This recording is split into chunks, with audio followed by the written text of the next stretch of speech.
Destinée à Paris. Cette histoire est fictive et complètement créée par le logiciel d'intelligence artificielle ChatGPT.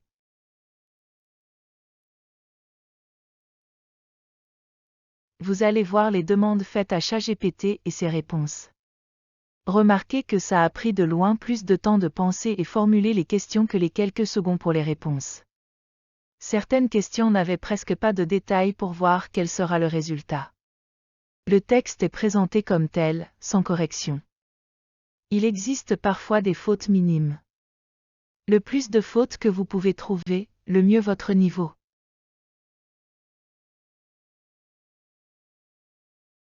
Écrit un dialogue entre Paul et Julie, deux Français qui se rencontrent par hasard à Paris 3 fois le même jour. Ils commencent à penser que c'était leur destin de se rencontrer comme ça. Racontent leur histoire à travers leurs paroles seulement en incluant des détails sur les endroits où ils se rencontrent. Inclut 12 échanges au bout duquel ils se mettent d'accord pour sortir ensemble le lendemain soir. Commence par Julie. Épisode 11. Naples. Durant le dernier dîner à Naples raconte le dialogue qui résume tout ce qu'ils ont fait à Naples. Donne des détails sur le menu spécial de la soirée en plus des détails sur Naples, avec son histoire fascinante et sa cuisine délicieuse. Commence le dialogue avec Julienne, termine avec Paul. Waouh, je ne peux pas croire que c'est notre dernier soir ici à Naples. C'était une ville tellement incroyable à explorer. Je suis entièrement d'accord. Et ce restaurant a l'air fantastique pour notre dernier dîner ici.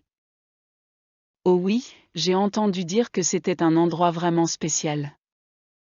Regardez ce menu, il y a tellement de choix délicieux. Absolument. Et le chef est connu pour sa cuisine napolitaine authentique. Nous avons tellement de chance de pouvoir goûter à tout cela. D'accord, nous avons vu tellement de choses à Naples. Quelle a été votre partie préférée du voyage? Difficile de dire. J'ai vraiment aimé explorer la vieille ville et visiter le musée archéologique. Oui, c'était incroyable de voir toutes les ruines et les artefacts de Pompéi. Et que dire de la pizza napolitaine? Ah oui, la pizza était divine. Je ne pense pas avoir jamais goûté une pizza aussi savoureuse.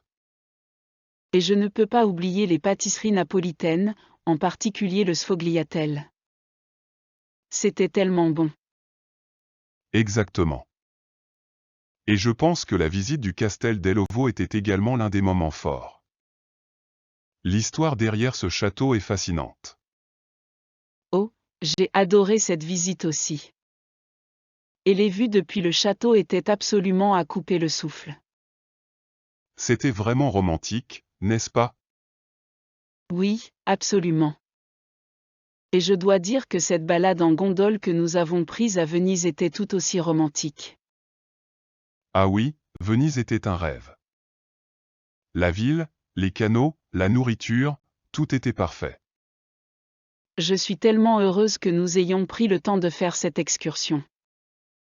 C'était vraiment le clou de notre voyage. C'est vrai. Et ce soir, ce dîner est le complément parfait à tout cela. Absolument. J'adore les pâtes à la sauce napolitaine, c'est tellement délicieux. Et je suis vraiment excité à l'idée de goûter la spécialité de la maison, le ragu napolitain. Cela a l'air tellement appétissant. Je suis sûre que ce sera le point culminant de notre dîner.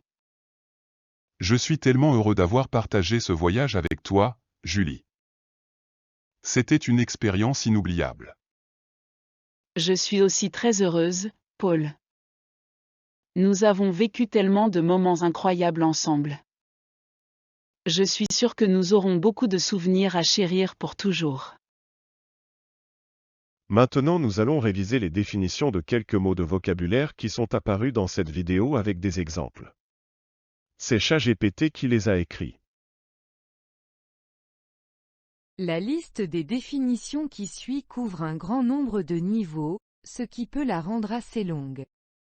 Si vous n'êtes pas intéressé par certaines d'entre elles ou si vous en êtes déjà familier, vous pouvez facilement naviguer en utilisant les chapitres que nous avons créés pour vous.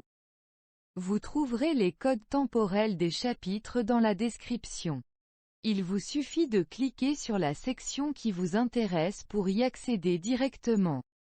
Ainsi, vous pouvez ne regarder que les mots qui vous intéressent.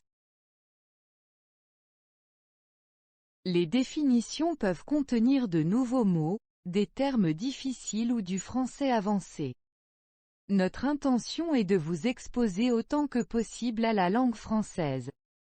Le contexte peut parfois aider à inférer les sens, mais vous êtes en contrôle, vous pouvez choisir le contenu qui vous convient et ignorer ce qui est difficile ou que vous n'aimez pas. Parfois, même si vous connaissez déjà un mot, vous pouvez toujours apprendre quelque chose de nouveau, que ce soit un autre sens ou grâce aux exemples inclus. L'authenticité se réfère à l'état d'être authentique, vrai ou fidèle à soi-même. Cela peut également signifier quelque chose qui est original et non altéré, ou qui est produit de manière traditionnelle et artisanale.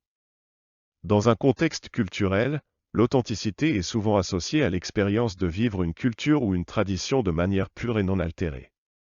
Exemple. J'ai visité un petit village de pêcheurs en Thaïlande où les gens vivaient encore de manière authentique, en utilisant des méthodes de pêche traditionnelles et en fabriquant des objets d'artisanat à la main. Le restaurant italien que j'ai essayé hier soir avait une cuisine authentique avec des plats préparés de manière traditionnelle et avec des ingrédients frais et locaux. Le terme pittoresque est utilisé pour décrire des endroits, des scènes ou des objets qui sont attractifs ou intéressants d'un point de vue visuel, ou qui sont particulièrement caractéristiques ou typiques d'une certaine époque ou région. Un endroit pittoresque peut évoquer une sensation de beauté rustique ou de charme nostalgique, ce qui le rend souvent populaire auprès des touristes et des artistes. Exemple. Le village pittoresque de Saint-Paul-de-Vence en France, avec ses rues pavées et ses maisons en pierre datant du Moyen Âge. Le paysage pittoresque des montagnes rocheuses du Colorado, avec ses vues à couper le souffle sur les sommets enneigés et les lacs cristallins. Le mot « culminant » peut avoir plusieurs sens en fonction du contexte, mais il est généralement utilisé pour décrire quelque chose qui est à son point culminant ou qui atteint son sommet. Voici deux exemples d'utilisation du mot « culminant ». La tension a culminé entre les deux pays, et une guerre semblait inévitable. Les sommets enneigés des montagnes culminant à plus de 4000 mètres d'altitude étaient un spectacle impressionnant à voir. Dans les deux cas, le mot « culminant » est utilisé pour décrire quelque chose qui atteint son apogée ou son sommet. Être reconnaissant, c'est éprouver de la gratitude envers quelqu'un pour ce qu'il a fait ou pour ce qu'il est. Cela peut être exprimé par des mots, des actions ou des gestes, et peut renforcer les liens entre les personnes. Exemple. Je suis reconnaissant envers mes parents pour tout le soutien qu'ils m'ont apporté tout au long de ma vie. J'éprouve une grande reconnaissance envers mon professeur qui m'a beaucoup aidé à réussir mon examen. Je suis très reconnaissant envers mon ami qui m'a prêté de l'argent quand j'en avais besoin. Savoureux est un adjectif qui décrit quelque chose qui a une saveur délicieuse ou agréable. On peut l'utiliser pour parler de la nourriture, des boissons ou même de certaines expériences sensorielles. Exemple. Ce plat italien est vraiment savoureux, j'en reprendrai bien une deuxième assiette. J'ai découvert un vin rouge savoureux lors de ma visite dans une cave à vin en France. La tarte aux pommes que ma grand-mère prépare est toujours très savoureuse. Les sfogliatelles sont des pâtisseries italiennes originaires de Naples, dans la région de Campanie. Ces pâtisseries en forme de coquillage sont croustillantes à l'extérieur et tendres à l'intérieur, et sont remplies d'une garniture douce et crémeuse à base de ricotta et de sucre. Elles sont souvent saupoudrées de sucre glace et parfois garnies de fruits confits ou d'autres ingrédients selon les préférences.